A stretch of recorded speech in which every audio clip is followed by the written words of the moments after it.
का बेहद शुक्रिया, आप लोग अपना कीमती वक्त निकाल कर आज यहाँ पर आए हैं। तो आपको बता रहा था कि गुजरात के विधानसभा के चुनाव के सिलसिले में एमआईएम पार्टी तो पूरी मेहनत कोशिश कर रही है साबर भाई की लीडरशिप में। और आज मैं भी आया हूँ, गोमतीपुर में हमारा एक जनसभा है, पब्लिक मीटिंग है। और इसके साथ साथ 18 तारीख के दिन पडवाम में और एक पब्लिक मीटिंग होगी, जिसमें हमारे महाराष्ट्र के एमएलए और पार्टी लीडर जनाब मुफ्ती इस्माइल साहब रहेंगे। मैं भी आऊँगा उसमें। पूरी कोशिश यही है कि आने वाले विधानसभा के लिए एमआईएम पार्टी अच्छा परफॉर्मेंस करे, यहाँ से हमारे विधायक जीत कर आए। तो इसी सिलसिले में यहाँ पर आ रहे हैं और आते रहेंगे। और ये चंद अहम बातें आपको बताना था। अगर आपके पास कुछ सवालात हैं तो आप पूछ सकते हैं। अहमदाबाद की 16 सीटों में से आप कितनी सीटों पर चुनाव लड़ने की आएंगे? तो इसका जवाब अभी चुनाव के करीब ना सिर्फ अहमदाबाद बल्कि पूरे गुजरात में हम कितनी सीट पर इलेक्शन लड़ेंगे, इसका फैसला और जवाब चुनाव से पहले जनाब साबिर भाई साहब आपको बताएंगे। तो इसी साथ इंतखाबात होने वाले हैं और आप हर बार बोलते हैं कि साबिर भाई बताएंगे, तो कुछ कैलकुलेशन है कितनी सीटें पे लड़ेंगे? क्या अधिकांश आप जैसी पार्टियों ने भी अपने नहीं, सुनिए, ऐसा है ना कि गुजरात के प्रेसिडेंट साबिर भाई साहब हैं, हमारी पूरी गुजरात की यहाँ पर टीम है, वो सब राय मशवरा करके ही फैसला करेंगे। मैं तो सुपर इम्पोज नहीं कर सकता अपने आप को, तो उनकी जिम्मेदारी है, वो अपनी जिम्मेदारी को निभाएंगे और ज़रूर आपको बताएंगे। कौन कौन से पूरे गुजरात में लड़ना इलेक्शन, तो कहाँ कहाँ लड़ेंगे, किस एरिया में लड़ेंगे, सौराष्ट्र में कहाँ लड़ेंगे, कच्छ में लड़ेंगे, कहाँ कहाँ जो भी होगा हम लड़ेंगे ज़रूर, मगर कितने लड़ेंगे वो चुनाव से पहले साबिर भाई साहब पार्टी बताएगी आप गुजरात में। अहम तो बहुत से इश्यूज़ हैं गुजरात में। जैसा आप तमाम जानते हैं, महंगाई एक बहुत बड़ा मुद्दा बन चुकी है, बेरोज़गारी है, शिक्षा है, हेल्थ का इशू है, साथ ही साथ फिर माइनॉरिटीज़ का और दलितों का एक पॉलिटिकल लीडरशिप की ज़रूरत है। तो ये बहुत बड़े मुद्दे रहेंगे आने वाले चुनाव में। पिछले महानगर पालिका चुनाव के अंदर भी ज़्यादातर एआईएम ने मुस्लिम बहुमत इलाके क्षेत्र में अपने उम्मीदवार घोषित किए थे। क्या इस बार यही रणनीति रहेगी या? रणनीति तो रहेगी, मगर क्या रहेगी, कैसे रहेगी, वो रणनीति के टाइम पर ही बताएंगे जब आएगा। उसको मैं जल्दी रहेगा, बहुत बोल रहा है। वैसे साहब, पिछले दिनों मौलाना सज्जाद नोमानी साहब का एक इंटरव्यू था पुराना, जिसे काफी वायरल कराया गया और उसमें कुछ ये बात की गई कि ओवैसी साहब को समझना चाहिए, अभी उम्मीदवार नहीं खड़े करने चाहिए, ऐसी कुछ बातें उसमें कही गई थी। मेरे से सवाल है क्या? मेरे से सवाल कर रहे हैं आप? नहीं, वो तो उनका ओपिनियन होगा। मुझे कि मैं एक पॉलिटिकल पार्टी का जिम्मेदार हूँ, तो मेरा काम तो इलेक्शन लड़ना है, तो इलेक्शन हम लड़ेंगे। जहाँ तक रहा सवाल मौलाना का, तो मौलाना अपनी राय रखते होंगे, मगर हमारी राय, हम एक सियासी पार्टी के जिम्मेदार हैं। सियासी पार्टी का काम सिर्फ बयान दे के बैठना नहीं है, सियासी पार्टी का काम चुनाव लड़ना है। तो हम चुनाव लड़ते आए हैं और लड़ते रहेंगे। सर, आज कांग्रेस ने बंद का ऐलान किया है, किस तरह से आप? 12 बजे तक बंद, कांग्रेस आज बंद कर दिया। अच्छा, उसका तो साबिर भाई बोल सकते बराबर। आज 12 बजे तक बंद का ऐलान है, वो कांग्रेस की पर्सनल मैटर है। 12 बजे के बाद खत्म हो जाएगा और काम को 7 बजे के बाद जैसा है सवाल ये है कि अरविंद केजरीवाल आके यहाँ पर बहुत सारे वादे कर रहे हैं। बीजेपी का कहना है कि वो मुफ्त की रेवड़ी गुजरात में बांटने की कोशिश कर रहे हैं, गुजरात की जनता एक्सेप्ट नहीं करेगी। ओवैसी की पार्टी क्या देने वाली है गुजरात की जनता को, क्या वायदे दें? कांग्रेस राहुल गांधी भी आके बहुत सारी घोषणाएं, 8 वचन देके गए हैं। सेना चुनाव जब आता तो ये पार्टियां वादा बहुत करती हैं, और जब चुनाव हो जाता है तो वो वादों की वफा नहीं होती है। तो यही तो आवाम से वादा देकर उनको कुछ बोलकर कुछ और उल्टा काम किया जाता है। तो हमारा काम ये है कि हम बजाय इस तरह के बड़े बड़े वादे करने के, जो प्रैक्टिकली हम कर सकते हैं वो काम हमको करना है।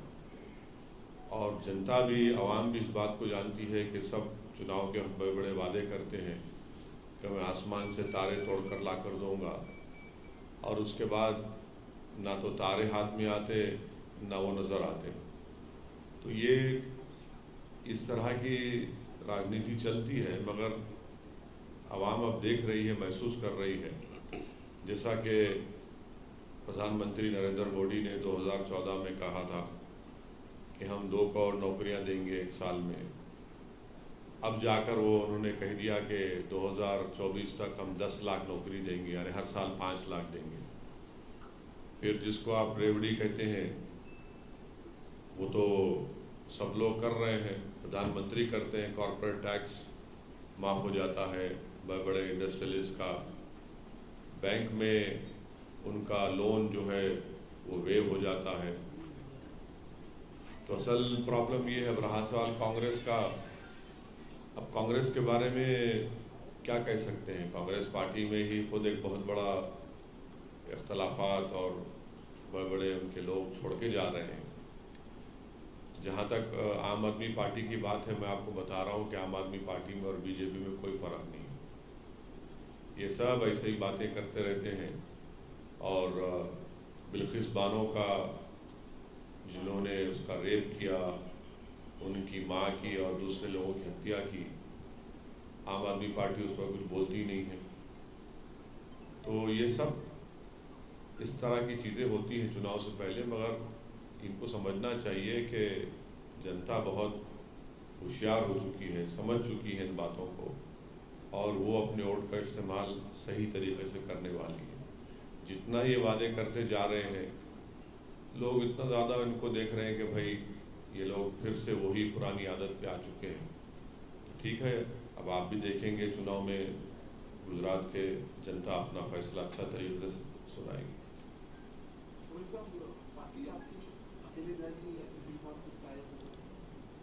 नहीं, हम तो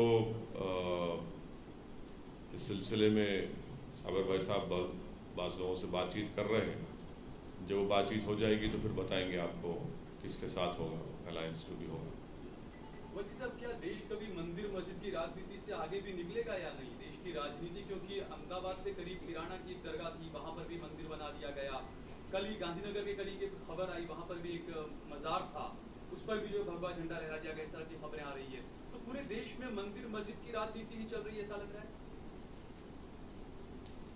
तो ये सबको सूट करता है, कांग्रेस को भी, भाजपा को भी, इसी तरह चलता रहे। और कंपटीशन जो है ना, कंपटीशन ये हो रहा है कि नरेंद्र मोदी से बड़ा हिंदुत्व की आइडियोलॉजी में चलने वाले कौन है। कंपटीशन ये नहीं हो रहा है कि जो मुल्क में, देश में जो बर्निंग मसाइल हैं उस पर कोई बातचीत करे, चाहे वो महंगाई हो, रोज़गार का मसला हो, शिक्षा का मसला हो, हेल्थ के इश्यूज हो। तो ये ऐसा है कि बस एक एजेंडा सेट होता है और फिर उसमें ये लोग सब अपना रोल अदा करते, और माशाल्लाह से आप लोग भी उसमें अपना रोल अदा करते हैं।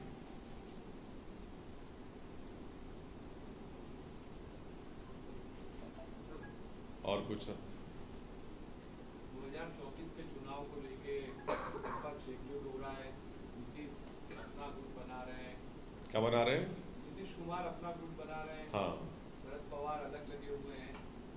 आप क्या, किसके साथ जाएंगे?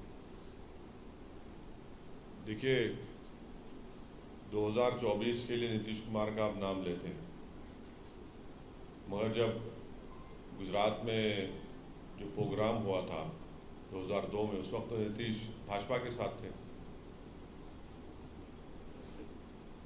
फिर वो बीजेपी के साथ मिलकर बिहार में सरकार बनाए। 2015 में छोड़ दिए। 17 में फिर भाजपा के साथ आ गए।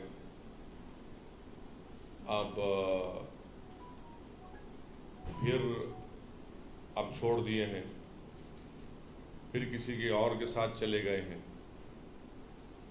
तो ये नीतीश कुमार साहब जॉर्ज साहब से शुरू किए थे, जॉर्ज फर्नांडिस साहब से। अब ये हो रहा है। और कल बिहार में किसी एक जगह पर दंगा हुआ, गड़बड़ हुई, तो एक 8 साल के मुस्लिम बच्चे को अरेस्ट कर लिए, और एक बीमार जो ऑपरेशन हुआ घर में पड़ा हुआ है उसको भी उठाकर लेकर चले गए। तो 24 से पहले जो लोग कोशिश कर रहे हैं, कोशिश करिए, मगर मेरा मानना ये है कि अगर आप चेहरों से मुकाबला करेंगे नरेंद्र मोदी का, तो फिर भाजपा को फायदा हो सकता है। तो बजाय उसके जो जितने भी लोकसभा की सीटें हैं उस पर हम सबको बीजेपी से मुकाबला करने की ज़रूरत है। जो बीजेपी आज देश के प्रधानमंत्री, अगर उनसे आप रोज़गार के बारे में पूछेंगे, महंगाई के बारे में पूछेंगे कि क्यों चीन अभी भी डेप्सांग और डेप्चांग में अपनी फ़ौज को लेकर भारत की ज़मीन पर बैठा हुआ है, तो प्रधानमंत्री जवाब देते हैं कि नेहरू, मुग़ल। ज़्यादा आप पूछते हैं कि ये इतने बड़े इंडस्ट्रियलिस्ट का कॉरपोरेट टैक्स क्यों माफ़ कर दिया गया, या जो भी उनको मदद क्यों की गई है, और किसानों को क्यों नहीं की जा रही है, तो बोलेंगे सिस्टम मुझे काम करने नहीं देता। 300 MP उनके पास हैं। पंडित नेहरू के बाद अगर कोई पावरफुल प्राइम मिनिस्टर है सेकंड मर्तबा, तो वो है, मगर उसके बावजूद भी वो सिस्टम की बात करते हैं।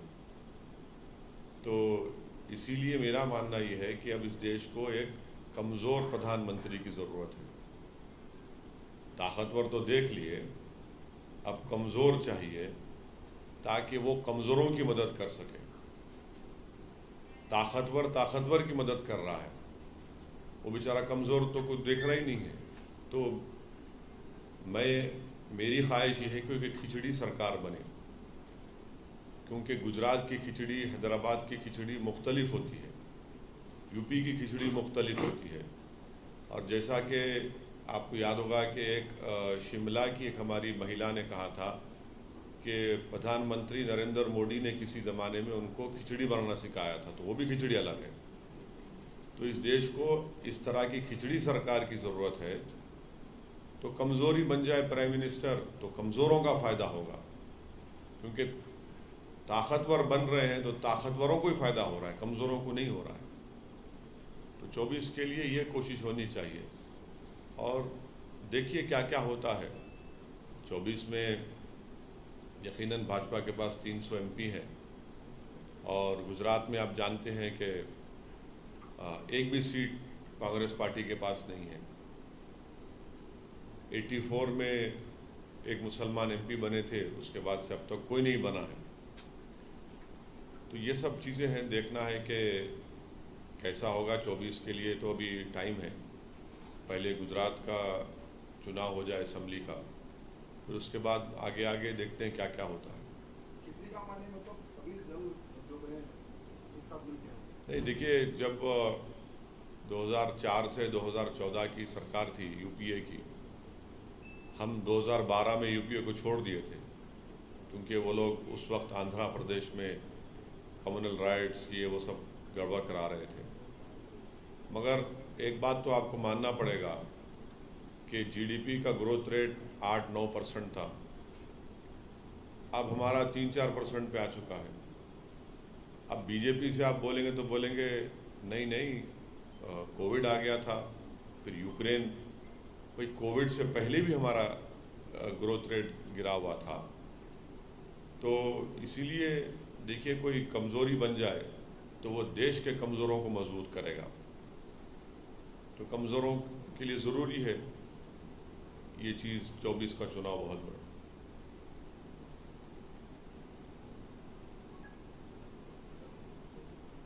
ओके सर, बहुत शुक्रिया सर, थैंक यू सर।